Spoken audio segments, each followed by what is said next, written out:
My name is Mabel Takona, originally a Cameroonian, but I'm married to a Kenyan. I've been living in Kenya for 13 years. And currently my family is in Tanzania, so I consider myself a real Pan-Africanist. Home for me is, where I find myself at that time. I'm comfortable anywhere. And looking at the whole issue of where we've come from as a people, I was very privileged to have grown up in a community where race really was not an issue. When I was 6, 7, 8 years old, I used to sing songs that says, "I'm black and proud." Those were the songs I grew up singing. Until I went to study in the UK so many years. For the first time, it actually hit me that being black was a problem. That's when I got to start reading the stories, following the Rosa Parks, doing the Jane Pittmans, and it became an obsession for me. And a passion that I didn't know existed until I was exposed to that. And from then on, this whole injustice thing, and then when you couple that with patriarchy, so for me, it wasn't just the race, it was the African woman. Then I went back to my past, looking at my mother and my dad, my stepmother, started questioning a lot of things. Now, growing up in a family of 5 girls, I saw patriarchy firsthand. I heard the comments, and it became a challenge for me to prove everybody wrong. And I told myself, I've got 4 sisters, I'm the eldest, I needed to set an example. So oftentimes when friends are going to the movies, I'm studying because I needed to achieve those grades. I wanted all my sisters to be successful. Otherwise, the quote will be, "What do you expect? The elder sister did ABC." So that struggle to change things has always been there. And in my field of work, I think that's where my passion comes from in what I do. I did an MBA. I could have gone into the corporate, but I chose not to. I wanted to do something, where I can actually touch lives of people, work with the community, understand their challenges, and really, get to make a difference, not to the world, but change one person's world. And that's what has been driving me. I started doing HIV&AIDS activism like 12 years ago. And from then, I had made it clear it was going to be women and HIV&AIDS for me. Because when you look at the statistics, they speak for themselves. Especially coming from a region where the epidemic is driven by heterosexual sex. And we're looking at communities where the women do not decide who, when, how they have sex. And for me, that has been an issue. And it's driven me all these years now. My biggest challenge has been when we look at our HIV&AIDS response, a lot of it is funded from the West. There's a big amount of money that comes into the countries, but then there are always conditions. And the one in point is the one that says, "I'll give you money, but then abstain." To the point where there's research happening in Tanzania today where they're going to be paying people to abstain. And I'm thinking for some people, for some men, they can make the choice. But for the women I work with, it's not a matter of choosing to abstain. You don't decide it. If it gets into a situation where we're saying, okay, marriage used to be a safe haven, but today there's a silent partner on that marriage bed is HIV&AIDS virus. So really for me, the whole issue of HIV and women, it's one of anger, it's one of frustration, it's one of, sometimes you look at the situation and it's hopeless, but I tell myself, if we work enough with the women, they should be able to change their lives. Because somebody has to, it's not going to be the men doing it for us. And I think for me, that's what pushes me. So when I look at all the policies we have around HIV&AIDS, the funding issues, when somebody says, "I'm going to give you money to go tell a commercial sex worker to abstain," and you want to come 2 years down the line to evaluate the program, you don't have to be a mathematician to know nothing would have changed. So I think we need to look at our whole system of aid, especially developmental aid for issues as sensitive as HIV, because it involves sex.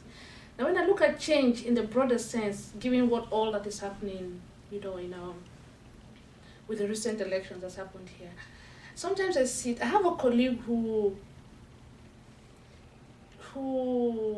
gets really upset because as an African, you're like the bottom rung of the ladder. And there's one particular person who used to say, "You mean even this person thinks they're better than I am?" And there's this something. So there's always been this push to prove, you can do it better. And sometimes I think we shouldn't try too hard. Because for those people who've traveled, I've not been to all the parts of the world, but when they come back to Africa, I know many people who've come to settle in Africa and they live there. And I'm thinking if it was that bad, these people will not do it. So there is something in us. And I think for me, just watching the elections that just happened, up to the last minute, I was one of those skeptics. Not being a skeptic because I didn't want it to happen, but just being a skeptic thinking, my goodness, will the world allow this to happen?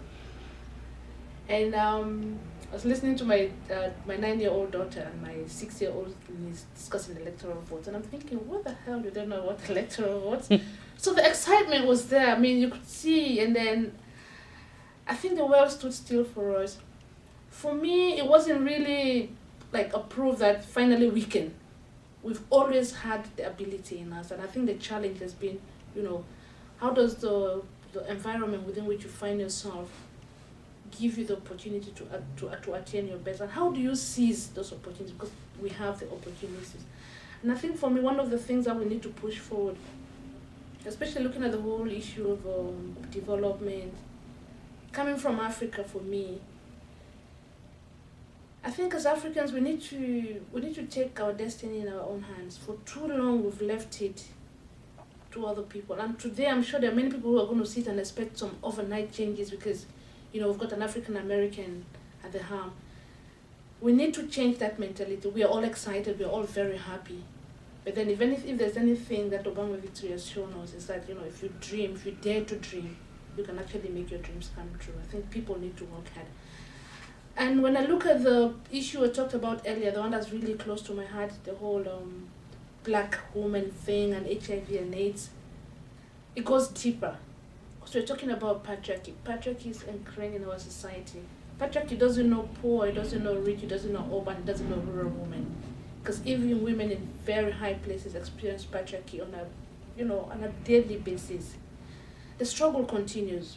We must continue to struggle.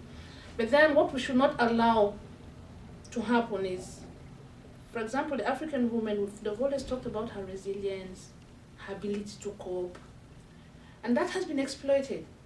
Everything is thrown to her, but I think it's time we stand up and say, excuse me, we're part of this society. What's good for everybody else is good for us. If it comes to HIV and AIDS, let's look at our healthcare systems.